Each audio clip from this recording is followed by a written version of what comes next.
Hey, what's up guys? Today I want to talk to you guys about a recent video I made about painting, fixing curb rash on your wheels and painting them. Now, full disclosure, I painted these wheels, I made the video. Now I want to show you guys some mistakes to avoid that I made even as a professional painter that I don't want you guys to make, so that you guys don't have to go through these headaches. Now, I want to show you a couple of things.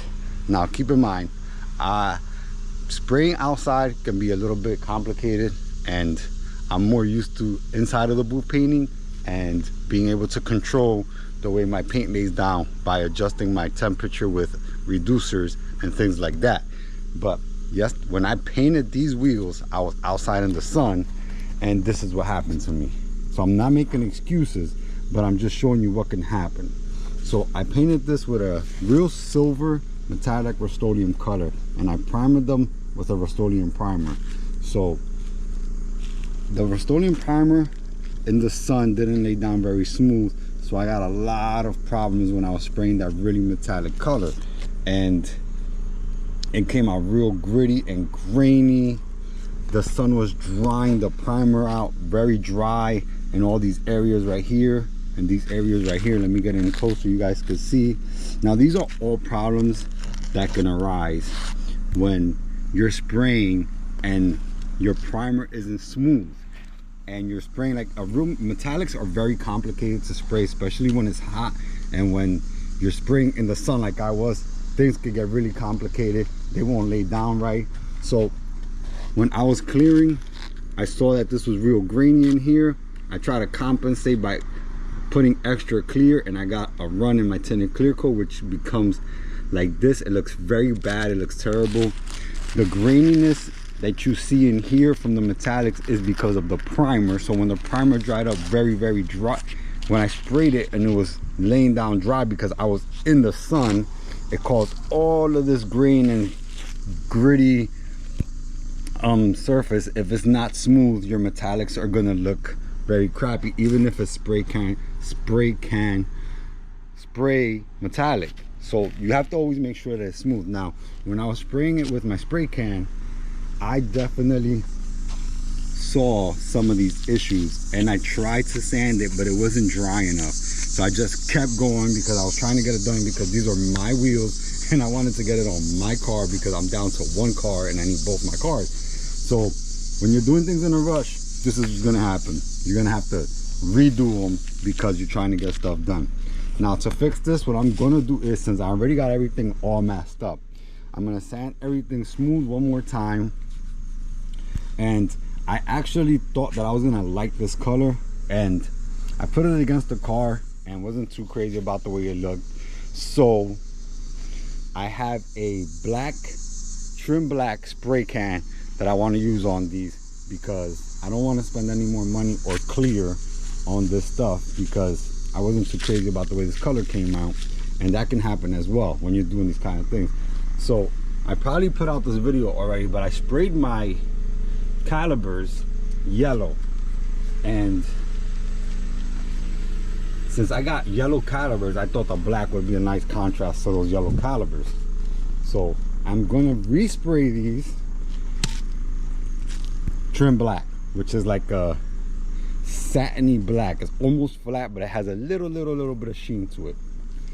Now, and when I painted these wheels, I didn't paint the insides, but since I'm gonna paint these black, I am gonna do the insides. I'm gonna spray the insides black, flip them around, and then paint the outside. But I am gonna sand this first, because I want to get this sanded before I paint the inside of the wheels. That way when I flip them around, I gotta just wipe it down and spray it.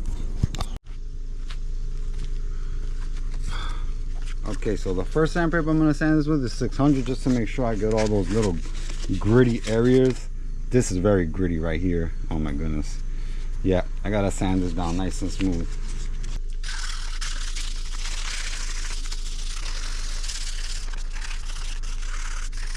All right. That should be good. Just pass your hand in the areas that have the roughest areas, just to make sure it's smooth.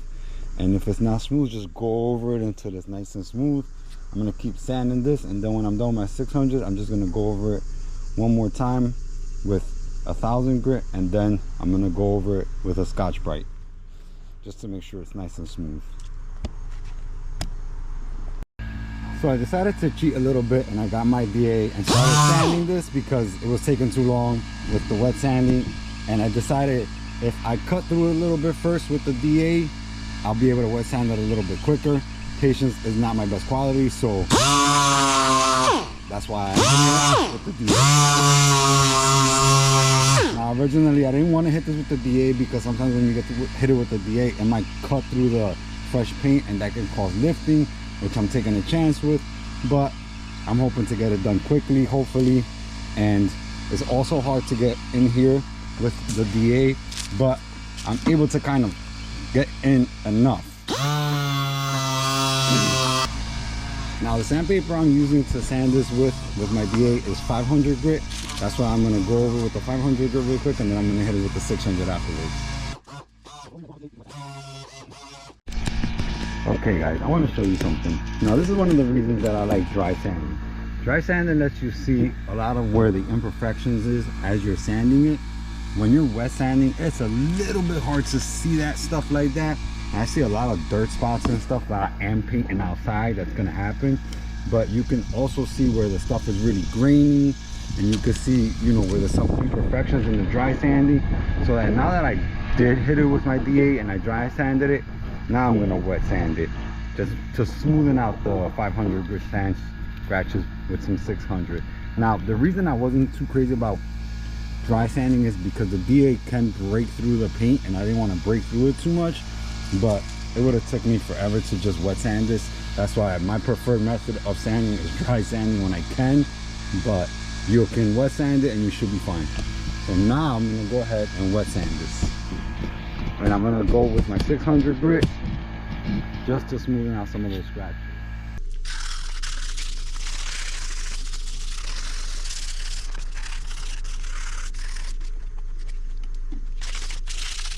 Now to finish it off, I was gonna hit it with 1,000, but I think a red Scotch-Brite is gonna do the trick because this is black, and black covers up pretty good.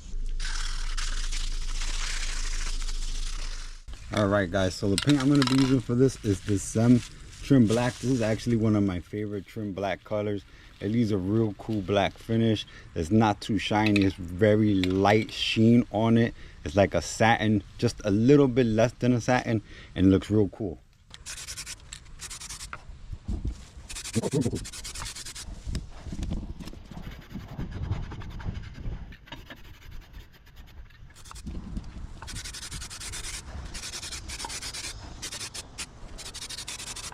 Well, I think I'm just gonna put one good coat on here, and that should be good. Check it out. That way when I paint the other side of the wheel, everything looks nice and black.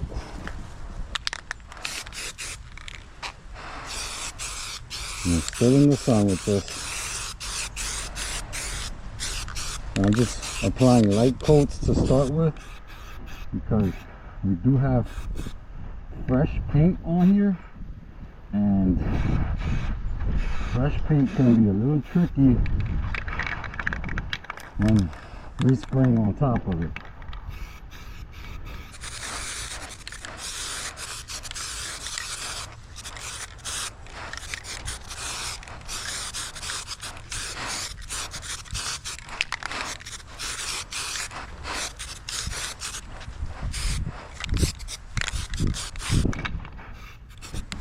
Alright guys, check it out.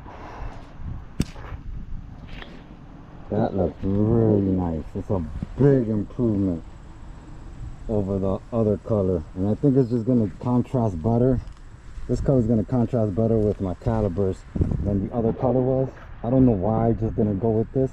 I was trying to be a little creative with the color to see if I could get a nice, you know, glowing color from painting the silver with the tinted black clear coat, but it didn't work out in my favor, and I just had to redo these. And I think with the sun trim black, it looks amazing.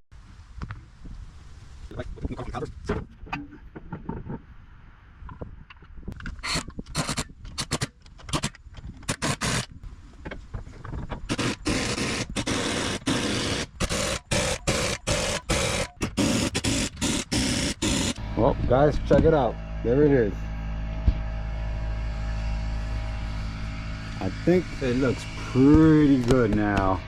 I like the yellow contrasting the black wheels now. I think this was the best choice to begin with. I don't know why I doubted myself on trying another color, but this looks amazing. I think it looks great. I think it's gonna make the car stand out a lot, and it looks great.